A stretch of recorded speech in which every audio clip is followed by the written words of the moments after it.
हमारा चंद्र स्वर बह रहा है। तो पहले से ही यदि आपको पता है कि उल्टे स्वर आपके बह रहे हैं बहुत दिनों से, तो पहले से ही तैयारी करके आप रखें। आप चूंकि सूर्य स्वर बहना चाहिए, तो सूर्य स्वर को पहले से ही सक्रिय करने में लग जाए,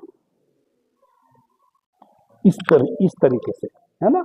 यह दंड होती है, वो आप दंड खरीद के लाए, है ना गणेश जी, उस दंड को रख ले। या बच्चे की जो बॉल होती है खेलने वाली, उस बॉल को रखे, किसी को पता भी नहीं चलेगा, दबा के रखें, है ना। और अपनी नासिका को बंद कर ले, सूर्य स्वर से श्वास लेना शुरू करें। उसका आंख में, चूंकि उसको बंद करना है, तो जिसको बंद करना है उसका आंख में दबाना है। चंद स्वर को बंद करना है तो बाया कुक्षी में उसको हम रख लें, ठीक है जी। अब चूंकि आपके विपरीत स्वर चलते थे, अब सूर्य स्वर बहेगा।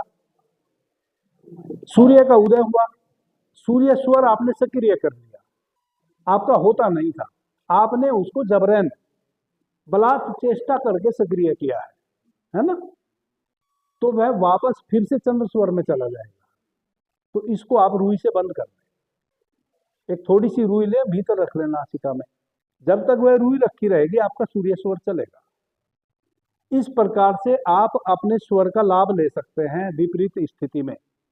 और नाड़ी शोधन विधि के अभ्यास से यदि करेंगे तो कुछ दिनों में फिर ऑटोमेटिक ही आपके श्वास ठीक चलने लगेंगे। जब तक ठीक नहीं चलते हैं तो नाड़ी शोधन का अभ्यास तो आप करें ही, जो अनुलोम विलोम मैंने बताया है। आप अपने स्वर को इस प्रकार से परिवर्तित भी कर सकते हैं। सही सूर्योदय के समय तिथि के अनुसार श्वास हमारा चलना चाहिए।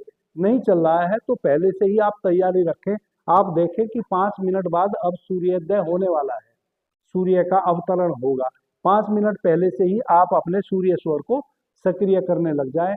यदि चंद्र की तिथि है तो चंद्र को सक्रिय करने लग जाएं और सूर्य स्वर में फिर रुई रख ले, ताकि 2.5 घड़ी तक वह हमारा चंद्र स्वर बहे। इस प्रकार से आप चंद्र स्वर का चंद्र की तिथि में और सूर्य स्वर का सूर्य की तिथि में लाभ ले सकते हैं। लेकिन एक बात को निश्चित रूप से ख्याल में रखेंगे, उसको हम हमेशा ध्यान रखें, यह एक जबरदस्ती हुआ।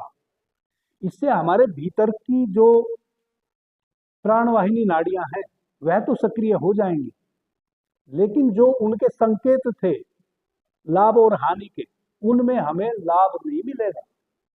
उनमें लाभ हमें तभी मिलेगा जब हमारे नैसर्गिक नेचुरल स्वर चेंज हो रहे हो।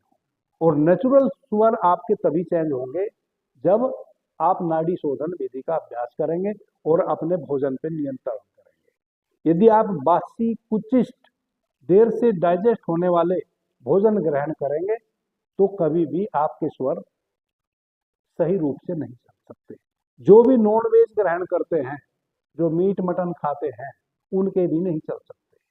भगवान शिव ने स्पष्ट कहा है कि यह तो उन लोगों के लिए ही है, यह विज्ञान जो सात्विक विचार वाले हैं, सात्विक भोजन करने वाले हैं, और उन्हीं को यह बताया जाए। तो बताने को तो आप किसी को भी बता दें, लेकिन सधेगा उन्हीं को जो सात्विक है। बताने में कोई घबराने की बात नहीं है। जितने भी हमारे शास्त्र हैं उनमें लिखा हुआ है कि यह गुड रस है और यह सबको नहीं बताना है। बिंदास बताओ।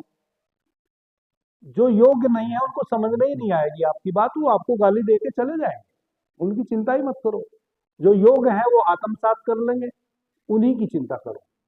क्या जी, उन्हीं की फिक्र करो, बताने में कोई कंजूसी मत करो। सुबह 7 बजे 8 बजे तक कोई तिथि है और उसके बाद तिथि बदल जाती है, तो ऐसे में हमारा जिस समय आपका सूर्य उदय हुआ उस समय कौन सी तिथि है, बस वह देखना है। उस समय कोई ना कोई तिथि तो उस समय होएगी ना। जब सूर्योदय हो रहा है उस समय तो कोई तिथि होएगी, उसके बाद तो तिथि भी बदल जाएगी, सब कुछ बदल जाएगा, आपके स्वर भी बदल जाएंगे, है ना। हमें केवल उस समय देखना है, वह क्षण जब सूर्य पृथ्वी पे आया हो, उस समय आपने देख लेना है कि कौन सा स्वर सक्रिय है, ठीक है। उसके बाद तो आपका स्वर बदल ही जाना है, तिथि भी बदल जाएगी, आपके स्वर भी बदल जाएंगे, तत्व भी बदल जाएंगे। हाँ जी, हाँ पी लो। अब आप मुझे याद दिलाएंगे, हमें यहाँ से बात आगे शुरू करनी है। अब मुझे बताना है कि हम तत्वों को कैसे बदलें। यदि तत्व विपरीत चल रहे हैं, आप प्रश्न पूछ लेंगे, मैं भूल जाऊंगा कि मुझे अब यह बताना है आपको। ठीक है। और 2-3 विधि हैं जो मतलब श्वास को परिवर्तित करने की हैं, वह और भी मैं विधि बता दूंगा, क्योंकि कई बार आप अपने ऑफिस में बैठे हैं और वहां सबके सामने आप यह सब नहीं कर सकते, है ना। तो हम कैसे अपने स्वर को परिवर्तित करें। दूसरा, हम तत्वों की पहचान और कई प्रकार से कर सकते हैं, जो 2-3 मैंने कल बताया था, बाकी आज मैं बताऊंगा, वह आप जान लेंगे। और इसके अतिरिक्त जो जो भी आप जानना चाहते हैं, लेकिन यह बात मुझे बताना अनिवार्य है आपके लिए। हाँ हाँ, ये सब बताऊंगा, ये सब बताऊंगा। ये जब मैं टोटल तत्वों की बात बता दूंगा कि तत्वों की पहचान कैसे करें, तब फिर मैं विस्तार से ये सारी बातें बताऊंगा। चलो चाय पी लेते हैं सब।